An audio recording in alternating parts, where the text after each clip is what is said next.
చేసేద్దాం. Over to the cultural dais.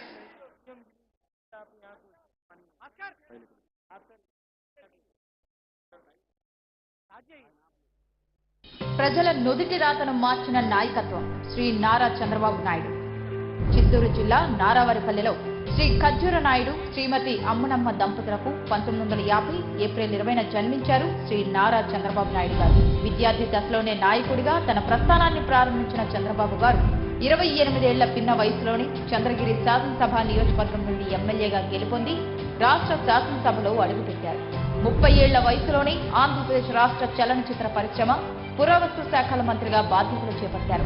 1995 September 1న ఉమ్మడి ఆంధ్రప్రదేశ్ ముఖ్యమంత్రిగా ఆయన ప్రమాణ స్వీకారం చేసే నాటికి శ్రీ నారా చంద్రబాబు నాయుడు గారి వయసు 45 ఏళ్లు. ప్రజలు వేరు, ప్రభుత్వం వేరు కాదని, ప్రజలే ప్రభుత్వమని అంటూ ప్రజల వద్దకు పాలనను తీసుకువెళ్లిన మొదటి ముఖ్యమంత్రి ఆయన. చంద్రబాబు గారు అధికారం చేపట్టే నాటికి ఆనాటి రాష్ట్ర ఆర్థిక పరిస్థితులు అనుకూలంగా లేవు. అలాంటి పరిస్థితుల్లో సంపద సృష్టి అనే సరికొత్త పంథాన్ని ఎన్నుకున్నారు చంద్రబాబు. అదే సమయంలో ప్రభుత్వంలో ఉన్న 47 కీలక శాఖలను నిరంతరం పర్యవేక్షిస్తూ ఫైళ్ల క్లియరెన్స్ వారోత్సవాలు నిర్వహించి ప్రభుత్వ యంత్రాంగంలో పని సంస్కృతిని పెంచారు. ప్రజలకు వేగంగా, నాణ్యంగా, పారదర్శకతతో కూడిన సేవలు అందించేందుకు అంకురార్పణ చేశారు. భారీ వర్షాలు, తుఫాన్లు సంభవించిన ప్రాంతాలకు 24 గంటల వ్యవధిలోనే ముఖ్యమంత్రి చేరుకొని పరిస్థితులు సాధారణ స్థితికి చేరే వరకు అక్కడే మకాం వేసేవారు. దీంతో పనిచేసే ముఖ్యమంత్రి అనే పేరును చంద్రబాబు పొందారు. జన్మభూమి, శ్రమదానం అంటూ అభివృద్ధిలో అన్ని వర్గాల ప్రజలను భాగస్వాములను చేశారు. స్వచ్ఛ ఆంధ్రప్రదేశ్ కు ఆనాడే బీజం వేశారు. దేశంలోనే మొట్టమొదటిసారిగా ఈ గవర్నెన్స్ కు నాంది పలికారు. పేదరికంతో సతమతమయ్యే పల్లెల్లో చంద్రబాబు ప్రభుత్వం ఏర్పరిచిన స్వయం సహాయక సంఘాలు కొత్త వెలుగులు నింపాయి. డ్వాక్రా సంఘాలకు రుణాలిచ్చి ప్రోత్సహించారు. ఐటీ మరియు ఐటీ ఆధారిత సేవలు భారతదేశపు అతిపెద్ద ఎగుమతుల పరిశ్రమ కావచ్చని చంద్రబాబు ఆనాడే ఊహించారు. అందుకోసం ఏపీని పెట్టుబడులకు గమ్యస్థానంగా, ఇన్ఫర్మేషన్ టెక్నాలజీ హబ్ గా మార్చడానికి చంద్రబాబు చేసిన కృషి బిల్ గేట్స్ వంటి ప్రముఖులను సైతం ఆకర్షించింది. చంద్రబాబు విజన్ లో ఐటీ అన్నది ఒక భాగం మాత్రమే. అంతకు మించి అనేక రంగాలలో అనూహ్యమైన మార్పులకు చంద్రబాబు నాంది పలికారు. చంద్రబాబు గారి విజన్ 2020. ఈ విజన్ డాక్యుమెంట్ లో పేదరిక నిర్మూలన, స్థిరమైన అభివృద్ధి గురించి మాత్రమే కాదు, అద్భుతమైన మౌలిక సదుపాయాల కల్పన, గ్లోబల్ ఎకానమీలో చేరిక గురించి కూడా ఉంది. ఆ అంశాలన్నీ నాటి అమెరికా అధ్యక్షుడు బిల్ క్లింటన్ సైతం ఆకట్టుకున్నాయి. చంద్రబాబు గారి పాలనలో సాంకేతిక అభివృద్ధికి మచ్చుతునుకగా ఈ సేవా సెంటర్లను ఎలా చెప్పుకుంటామో, రైతు సంక్షేమంలో భాగంగా రైతు బజార్ల గురించి కూడా అలాగే చెప్పుకోవాలి. క్రీడా స్టేడియంలతో పాటు ప్రజల ఉల్లాసానికి పార్కులు కూడా అభివృద్ధి చేశారు. నీటి విలువను ప్రజలకు తెలియజేసిన ఇంకుడు గుంతలు కూడా చంద్రబాబు గారి విశిష్ట పాలనకు నిదర్శనాలే.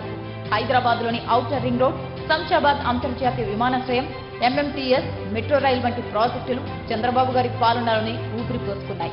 ఇక రాష్ట్ర విభజన తర్వాత 2014లో నవ్యాంధ్ర ముఖ్యమంత్రిగా బాధ్యతలు చేపట్టిన శ్రీ నారా చంద్రబాబు నాయుడు గారు ఆర్థిక కష్టాల్లో ఉన్న రాష్ట్రాన్ని అభివృద్ధి పథంలో నడిపిన తీరు నభూతో భవిష్యత్తు. పట్టిసీమ, పోలవరం, ప్రజా రాజధాని అమరావతి నిర్మాణాలు అన్ని సంచలనాలే. కియా వంటి పరిశ్రమలను తెచ్చి ఆంధ్రప్రదేశ్ రాష్ట్ర వ్యాప్తంగా నాటిన పారిశ్రామిక అభివృద్ధి బీజాలు అభివృద్ధి వికేంద్రీకరణకు, సంపద సృష్టికి తార్కాణాలు. అభివృద్ధికి బ్రాండ్ అంబాసిడర్ అనిపించుకున్న శ్రీ చంద్రబాబు నాయుడు గారే తనలోని మానవత్వాన్ని చాటుతూ సంచలన సంక్షేమ పథకాలను విజయవంతంగా అమలు చేశారు. పింఛన్ల విషయాన్నే తీసుకుంటే అన్న ఎన్టీఆర్ 1984లో 30 రూపాయల పింఛన్ ఇస్తే చంద్రబాబు గారు 1995లో మొదటిసారి ముఖ్యమంత్రి కాగానే 75 రూపాయలు చేశారు. అలాగే 2014లో 200 ఉన్న పింఛన్ని 5 ఏళ్లలో 2000 అంటే 10 రెట్లు పెంచారు. పింఛన్లను ఇవ్వడాన్ని ఒక సామాజిక బాధ్యతగా భావిస్తారు చంద్రబాబు. అలాగే పేదలకు కేవలం 5 రూపాయలతో రుచి, శుచి కలిగిన ఆహారాన్ని అన్న క్యాంటీన్ల ద్వారా అందించారు.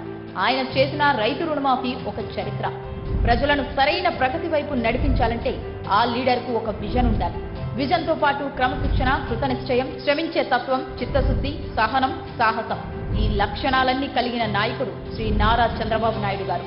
అటువంటి నాయకుడు ఈ రోజు ముఖ్యమంత్రిగా ఆంధ్రప్రదేశ్ రాష్ట్ర పాలనా పగ్గాలు అందుకుంటున్నారు. ఇది ఆంధ్రప్రదేశ్ ప్రజలకు నిజంగా శుభదినం. స్వర్ణ శకానికి నాంది పలుకుతున్న ఈ తరుణంలో ఆంధ్రప్రదేశ్ ప్రజలకు శుభాకాంక్షలు. చంద్రబాబు గారి పాలన రాష్ట్రంలోని ప్రతి ఒక్కరికి అత్యుత్తమమైన భవిష్యత్తును పంచాలని, ప్రతి గడపకు ప్రగతి, సంక్షేమం, ఆనందమని శుభాల తోరణాలు కట్టాలని ఆకాంక్షిద్దాం.